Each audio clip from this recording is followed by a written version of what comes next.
Баршаңызға сәлем достар, Түс Шыру каналына қош келдіңіздер. Бұл каналымызда біз атақты мұсылман әлемінің түс шырушы ғалымдардың еңбектерін қазақ тіліне аударып, сіздерге ұсынамыз. Сол себепті каналымызға тіркеліп қоңырауды басып қойыңыз. Бүгінгі түс шыруымыз түсімде сүт көрдім деп аталады. Ал ендеше бастайық.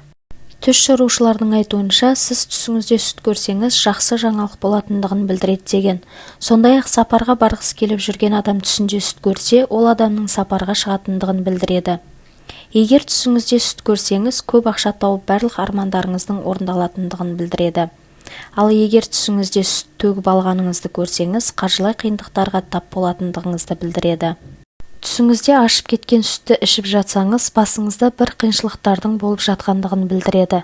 Түсіңізде сүтті адамдарға беріп жатсаңыз, сіздің өте жомарт адам екендігіңізді білдіреді. Бойдақ қыз түсінде сүт сатып алып жатса, жақында өте жақсы жаңалық еститіндігінің белгісі.